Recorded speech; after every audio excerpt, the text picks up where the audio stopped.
And you just listen to a young girl who was saying that the Nigerian community here is totally very angry. Covers all the aspects of various techniques of our journalism. This was the Ijo country of the Niger Delta of the Federal Republic of Nigeria. He went to several schools to make your academic services was at government college to Delhi. And go gather, destroy their food. Make cultivated camp and that other camp, some more camp, you don't compensate everybody. But some of them in its key generation sometimes. Today our focus will be on the style of J.P. Clark, a poet and writer, and we shall also be very interested in his point Agro dancer. Some lives are meaningful, some are empty. Lives that are meaningful, with too much meaning and riches to offer humankind. Long after some of these earthly adventures and no more, one can still find footprints of these big lives on the pavements of our contemporary lives. Good evening, you're welcome to the program Green Planet.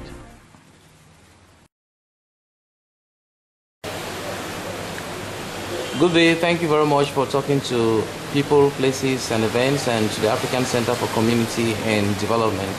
What is your name, sir? My name is Tanda Godwin Ade. And you are the director of an organization. What is the name of your organization? The name of my organization is Environmental Protection and Development Association, Cameroon. What is this organization doing in the field? Well, this organization has got myriad programs. We are into environmental resource management. We also handle social capacity development. We also do we also trade in agricultural production. We trade in advocacy and governance.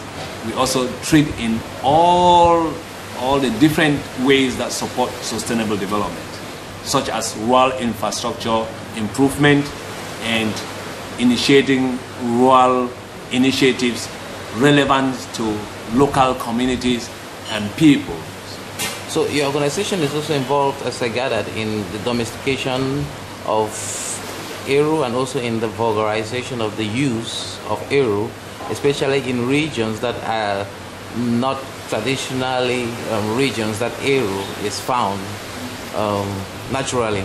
So what kind of activities have you been doing in terms of that line of work? Okay.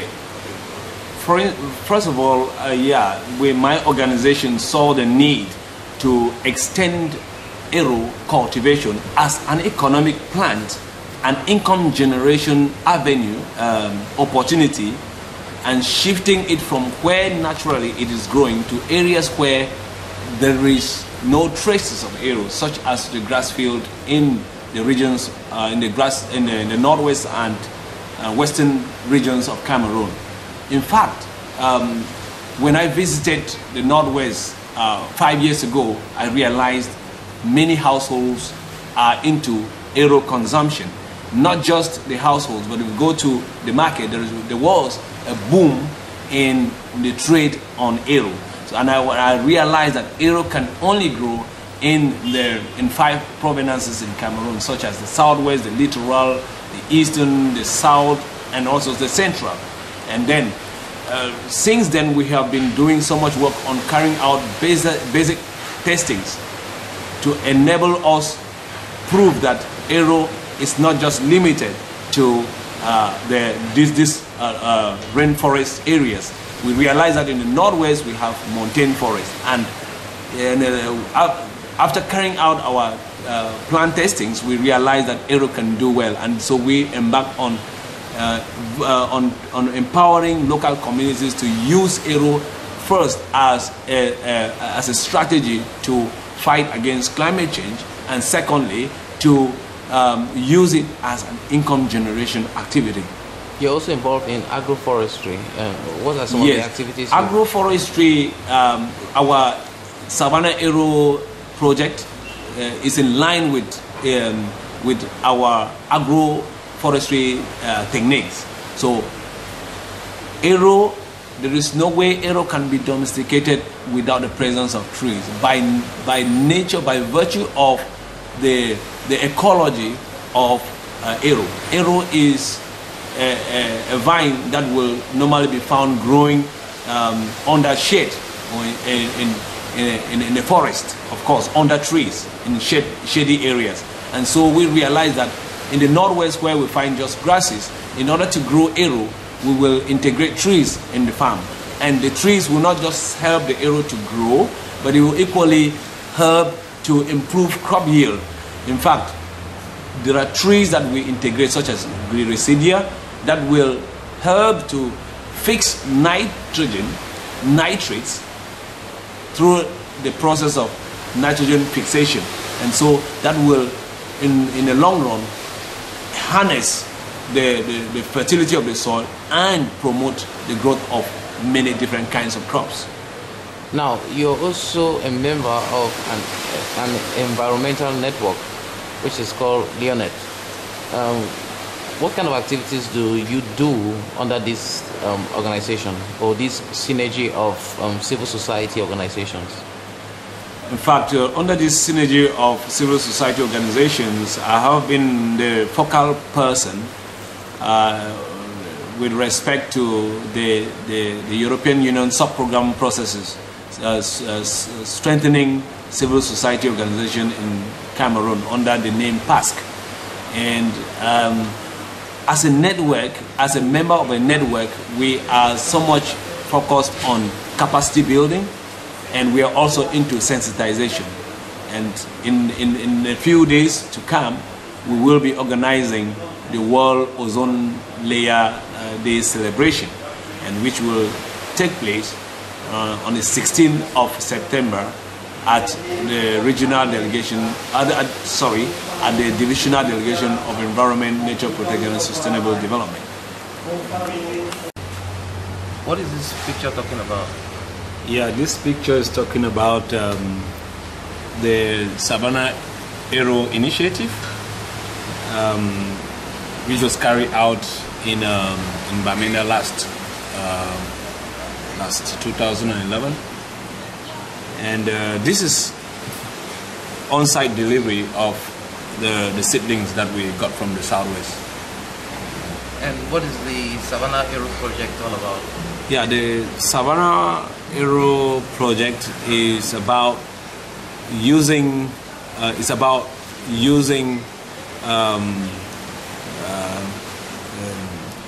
what is available in different locations, and that is working, and empowering people in other locations where they do not have. So in this case, you're using Genetum Africanum, yes, to empower farmers in the northwest in terms of wealth creation and the efforts to combat climate change. And what is this plant? This is Genetum Africana, locally called Eru. Okay. So these are the seedlings, and so they were brought in these cartons because it's easier to transport them from the southwest to the northwest using this hat-like cartons. Otherwise, they'll get bad because of transporting them. So you can see how they were transported. So here, this actually the taxi that brought the seedlings and some of the participants to the site. So this is like kind of carrying from where the taxi stopped and then taking them to the demonstration site. So you see, farmers in the local communities actually carrying the seedlings on their back. Wow. So this is actually the site where we carry out these plant testings. So you will see, a group of young and old farmers in the local communities, very ambitious to welcome this new initiative, which of course they've always heard. They've been hearing about it happening elsewhere and not in their community. So this is actually planting of the netum in the demonstration plot.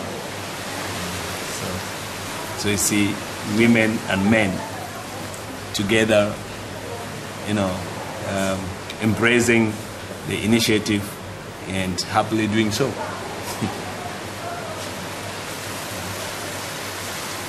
And about how many farmers were involved in this operation? 18 farmers were trained with the divisional delegates of agriculture and rural development that came to witness this kind of transfer of technology, and of course also realizing that Eru, it's hard to say Eru should grow in the grass field.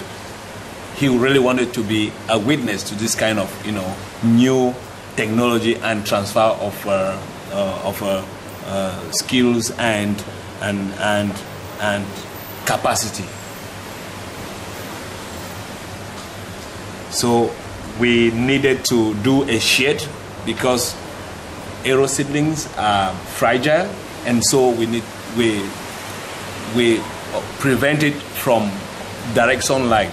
And Netum itself is a forest vine. It's an understory, and so does not really accept direct sunlight as far as its physiology is concerned. So it has to grow under a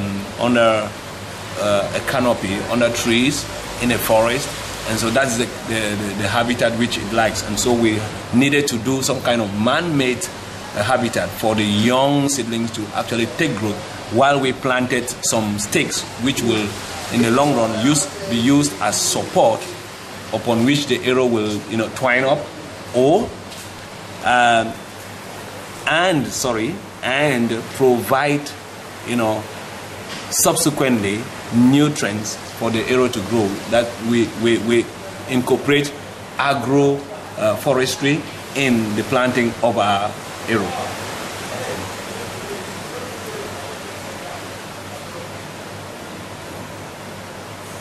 So this is the construction stage. It was very participatory. I see a lot of women working. Exactly. We also mainstreamed gender in the initiative, given that it's an income generation activity, and regarding the status of the rural woman, they have so much to do, and we thought that it would be good to really empower them so that, you know, the revenue that they will in the long run generate from this can go a long way to family support.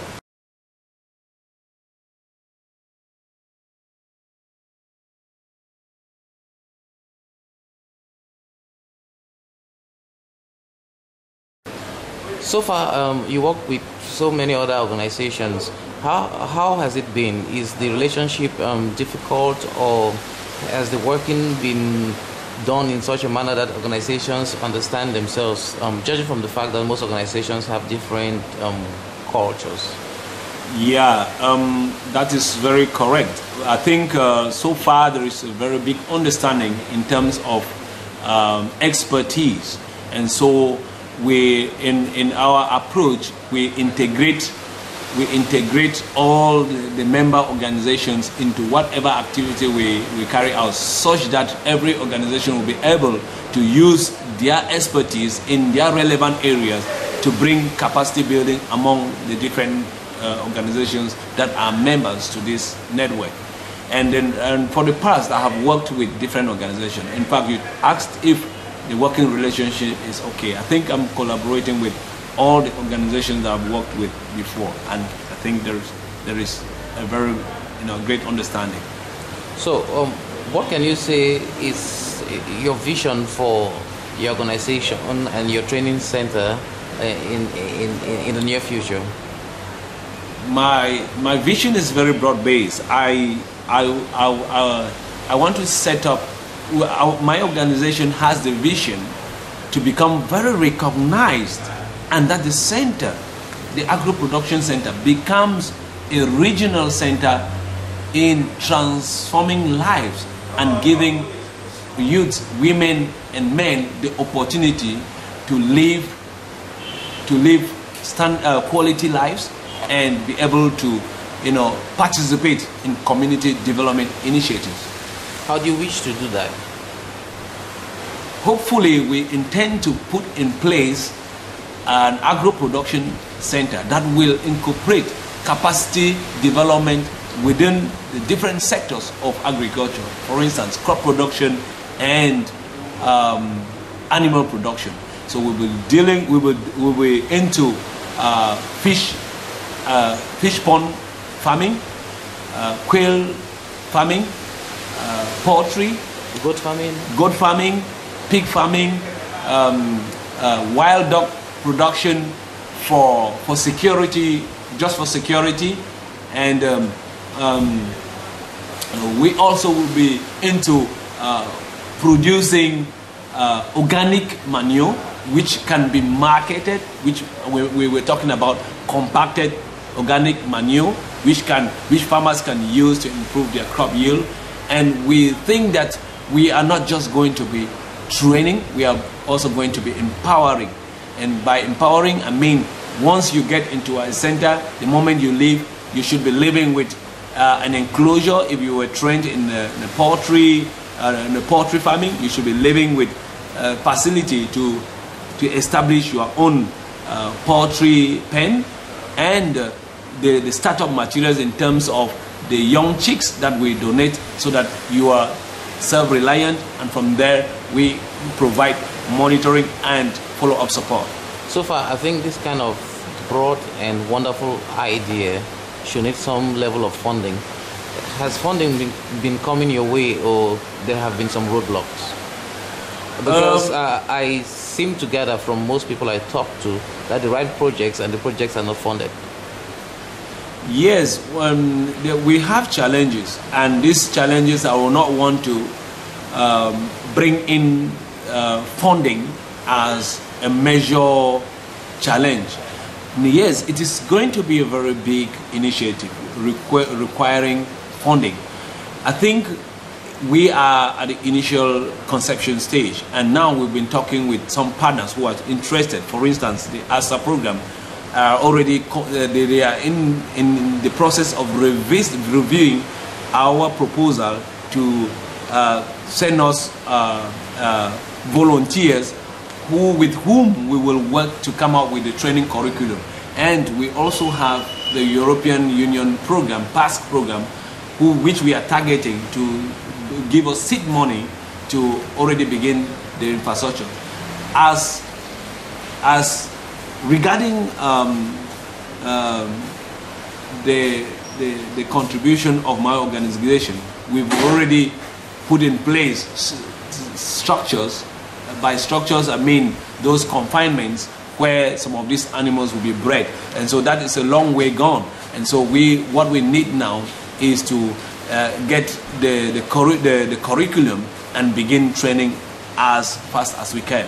And so the question of having funding is kind of not very challenging here, but what we need is partners to commit their interest in one way or the other. Could be financial, could be material, it could be through ideas or advice, and see that this dream comes true, because we also are working on the sustainability aspect of this initiative. Now, you're also involved in activities that are linked towards poverty alleviation. How would you paint the picture of poverty in this region of Africa? Yeah, I think basically I'm working with a population that is purely rural, and the rural communities here in Cameroon are poor by the nature of their location. Usually sometimes they have the food, but they cannot transform that food into monetary value because of little access. Market roads, farm to market roads are unavailable, and so usually they will harvest much, but the much that they harvest will definitely get bad. So what we are trying to do is to raise the amount of consciousness of buyers to be able to reach out to these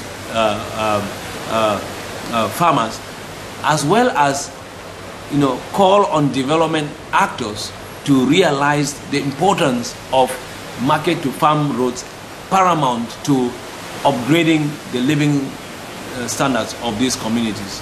Of course, an average person in the village, in these rural communities, cannot earn up to $1 a day, and so that is, below the poverty line, and we are working towards upgrading that. Thank you very much for talking to people, places, and events, and to the African Center for Community and Development. You're welcome. Thank you for bringing that.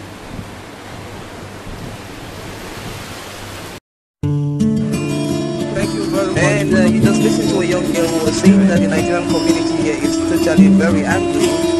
Covers all the aspects of various sections of our general. This was the Ijo country of the Niger Delta of the Federal Republic of Nigeria. He went to several schools. His major academic genesis was at the government college, Ujeli. And Go gather, destroy their food.